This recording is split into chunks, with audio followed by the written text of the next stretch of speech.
I want you to picture this timeline in your head for a second. First, think of a Chihuahua puppy, right? Barely a handful of fur. Oh, yeah. Just impossibly tiny. Exactly. Just wobbling across a living room floor for the very first time, trying to figure out where the furniture is. Right, getting their bearings. Yeah. But then, fast forward a few years, that exact same dog, now fully grown, is patrolling the front hallway with total undeniable authority. Like they own the place. Oh, absolutely. Hmm. She is completely certain that the house belongs to her.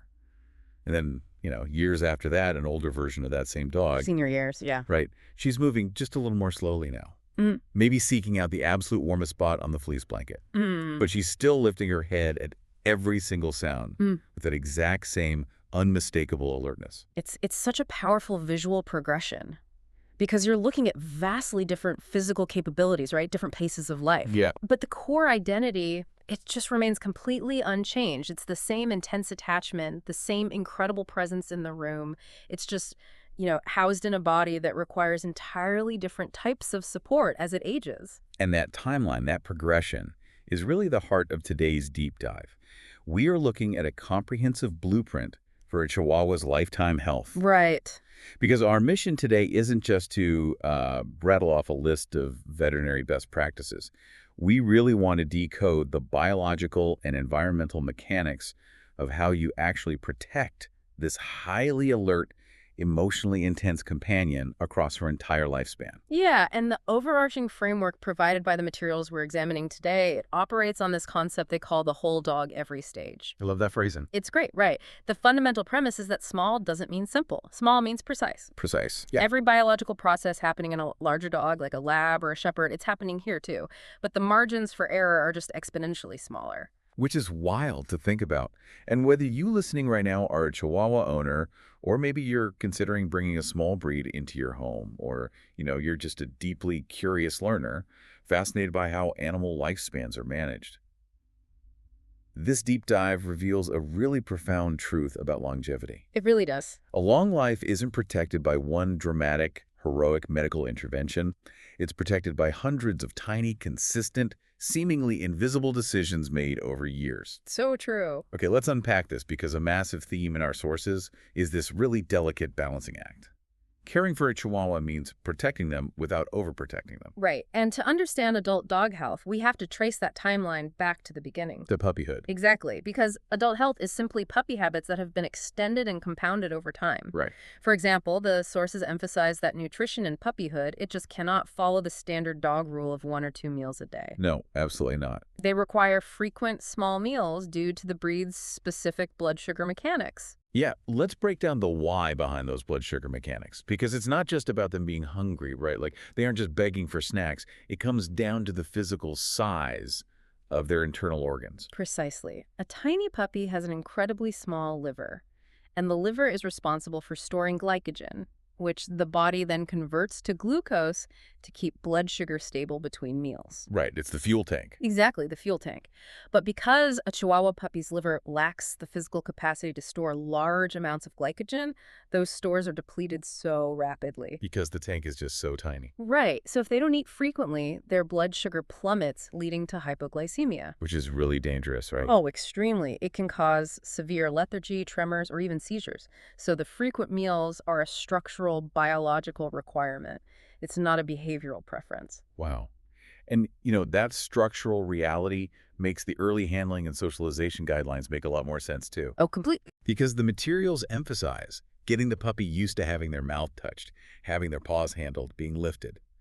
But reading this, I kept thinking about the human instinct when we see something that incredibly small. Oh, to protect it. Right.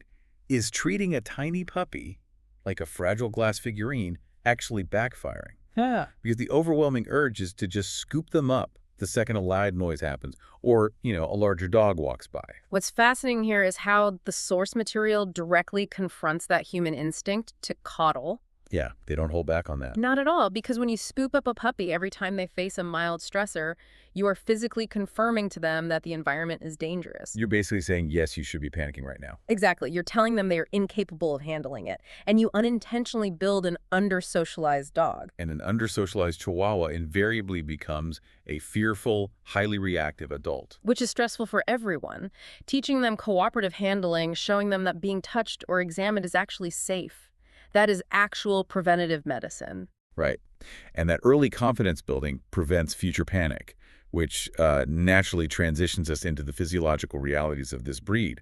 Because when a dog isn't terrified of being handled, you can actually manage what the sources call the permanent pillars of small breed health. Yes, that permanent pillars. And top billing here goes to dental care. And honestly, the mechanics behind this blew my mind. We aren't just talking about bad breath here. No, not at all. Bad breath is merely the smoke alarm for a much larger structural fire. A structural fire. I like that. Yeah, because the anatomy is the core issue here. Yeah. A Chihuahua has the exact same number of adult teeth, 42 of them, as a timber wolf. Wait, 42? That's the same as a wolf. The exact same number. Now imagine cramming all 42 of those teeth into a jawbone the size of a lemon. Oh my God. Right. Severe crowding is a guarantee. And that crowding creates a perfect environment for periodontal disease because there are just so many overlapping crevices for plaque to hide in. The big warning in the text is to watch for quiet discomfort because a dog isn't going to dramatically point to its mouth when its gums hurt. Right. They hide it. Yeah, they might just chew their kibble on one side of their mouth or maybe start drooling a bit more or just slowly lose interest in hard toys. This chronic, low-grade pain happens long before they ever actually refuse a meal. And that quiet discomfort is insidious. Because chronic inflammation in the gums, it constantly taxes the immune system. Oh, it's draining them. Yeah, and worse, bacteria from the mouth can enter the bloodstream. Over time, that can affect the heart valves and the kidneys. Wow. So brushing their teeth and scheduling regular veterinary dental cleanings, it isn't about maintaining a Hollywood smile. It is literally about eliminating a silent chronic infection that drains their vitality. And when a dog is experiencing that quiet dental discomfort, they tend to move a little less and they get a bit more finicky about their food, which slams us right into the next permanent pillar. Weight control. Yes, weight control is huge. Here's where it gets really interesting. Because the calorie margin for a Chihuahua is almost unbelievably narrow. I was reading this and thinking, it's like living on a brutally tight financial budget. The budget analogy illustrates the daily reality perfectly. Right. Because an adult Chihuahua might only require roughly 200 calories a day to maintain their weight. Just 200. Just 200. So if an owner gives them, say, a 1-ounce cube of cheddar cheese as a treat... Which feels tiny to us. Right. It's nothing to us. But that's about 100 calories. That single treat just consumed half of their entire daily caloric allowance. Half? To put that in human terms, for someone on a 2,000-calorie diet, that would be like eating a 1,000-calorie cheeseburger as a passing snack between meals day after day. Oh, wow. The compounding math on that is just staggering. It really is. And the physical consequences are immediate, right? Yeah. The text points out that carrying just 1 or 2 extra pounds on a tiny frame puts enormous mechanical strain on their joints, particularly the knees. Yes, the knees are a major weak point. Right, because small breeds are already prone to shallow kneecap grooves, luxating patellas, where the kneecap literally slips out of place. It's a very common issue. So adding extra weight just forces that vulnerable joint to carry a load it was never engineered for. And it's not just the joints. It also forces their tiny heart and lungs to work constantly in overdrive just to move around the living room. Right. So body condition, actually feeling for the ribs and seeing a defined waist that matters infinitely more than the literal number on the scale. Because a pound means something totally different at that scale. Exactly. The goal is keeping the chassis light enough that the engine and the suspension don't wear out prematurely. Speaking of the engine and the suspension, let's look at the airway. Because the sources make a hard, completely non-negotiable rule here. A harness is mandatory. Walking a Chihuahua on a neck collar is completely off the table. Absolutely off the table. Yeah. And the mechanism behind that rule is in the anatomy of their trachea, or windpipe. Okay, lay it on me. So a dog's airway is held open by tiny, C-shaped rings of cartilage. like little structural supports. Exactly. In a Chihuahua, these cartilage rings are paper thin and incredibly fragile. Oh, yikes. So if they pull against a leash that's attached to a neck collar, the physical pressure can literally flatten and crush those cartilage rings. That is horrifying. Yeah. And that flattening is what causes that specific honking sound owners often hear Right. about. Yes, It exactly. isn't just a quirky cough, it's the physical sound of the airway structurally failing and collapsing under pressure. It's an internal collapse, which is why using a well-fitted harness is so important. It distributes any pulling force across the much stronger muscles of the chest and shoulders, completely protecting that fragile throat. Okay, so protecting the physical anatomy with tools like a harness has to be integrated into what the materials call the operating system for adult ownership. The operating system, yes. These are the daily rhythms and environmental designs that keep the dogs safe. Because the realities of living with a dog this size require a really specific home operating system. We're talking about using ramps or steps for the furniture. Because for a 5-pound dog, jumping off a standard sofa is the proportional equivalent of a human jumping off a second-story balcony. Which is a massive impact. Their front legs absorb a massive damaging shock every single time they hit the floor.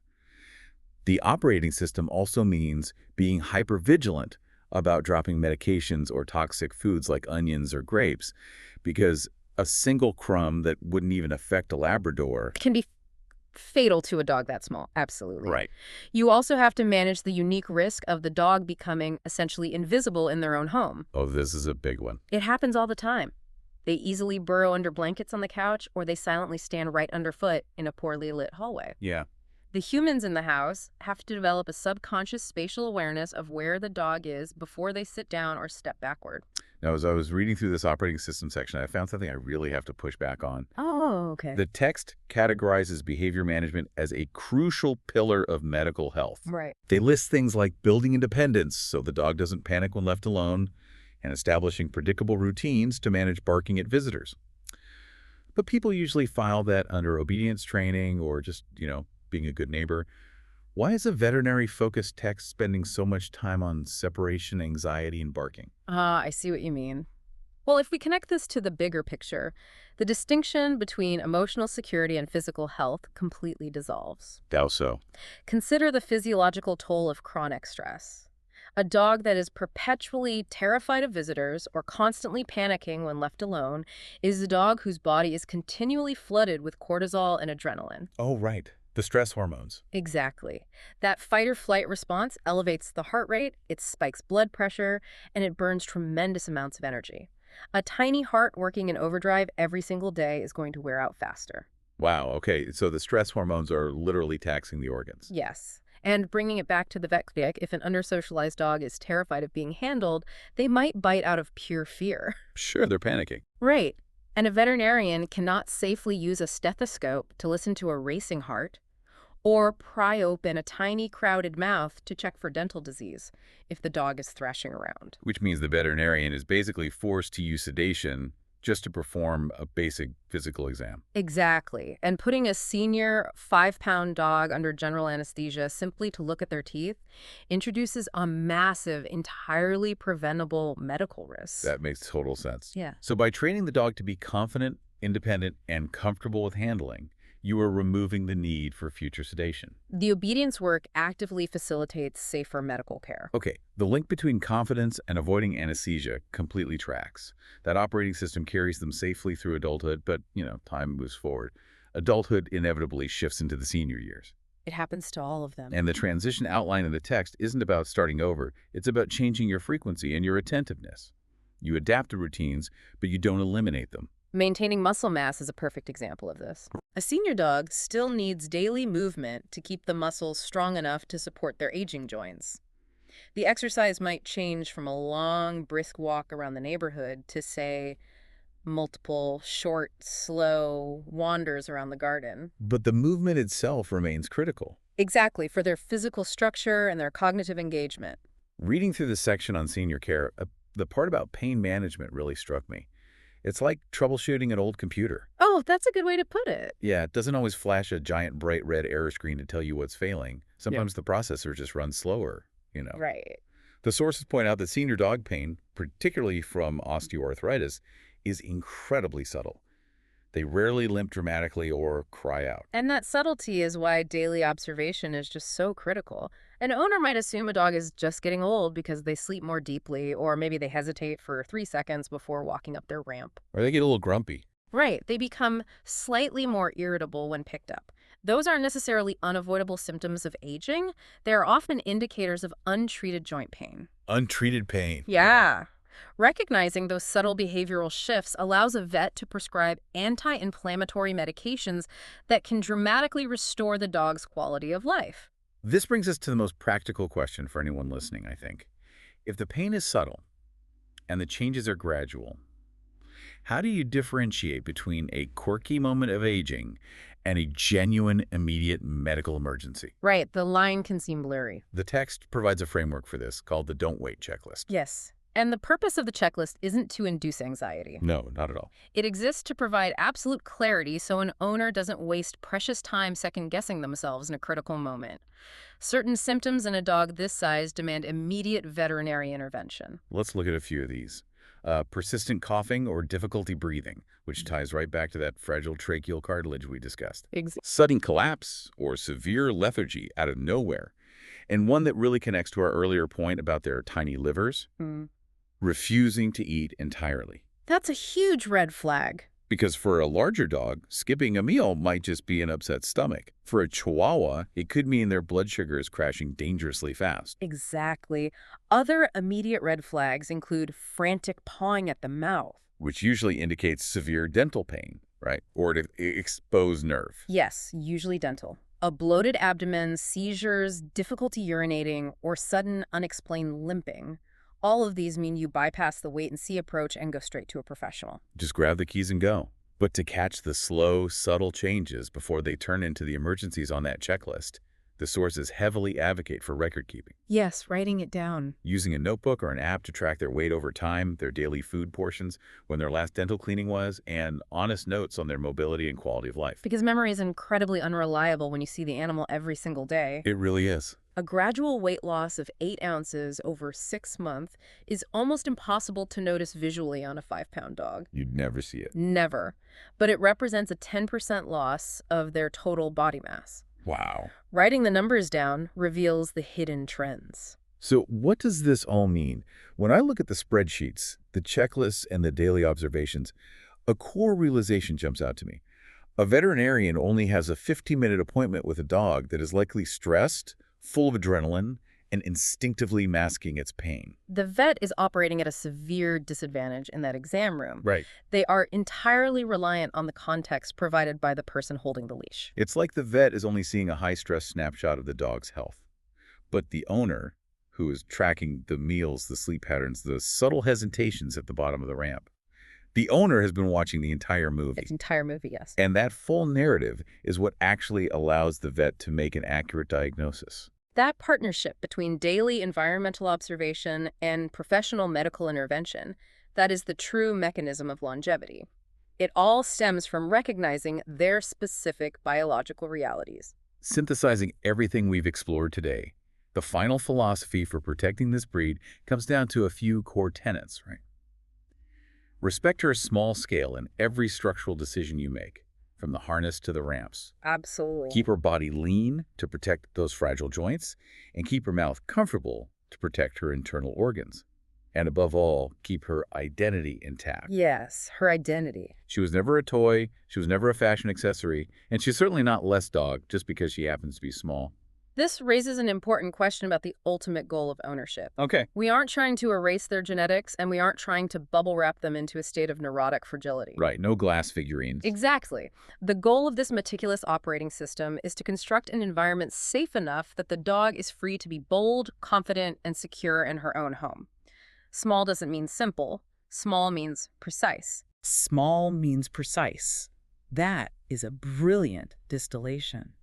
And looking at this comprehensive blueprint, if a Chihuahua's health, confidence, and ultimate lifespan are so deeply and intimately dictated by the invisible routines and the careful environmental design we build into our homes for them, it makes you wonder how much of our own human health, stress, and longevity is secretly being shaped by the tiny, unnoticed daily routines and environments we've built for ourselves. It's a fascinating reflection. The environments we curate shape our nervous systems and our physical health just as profoundly as they shape the animals we care for. Something to mull over the next time you spot your own companion seeking out that warmest spot on the blanket.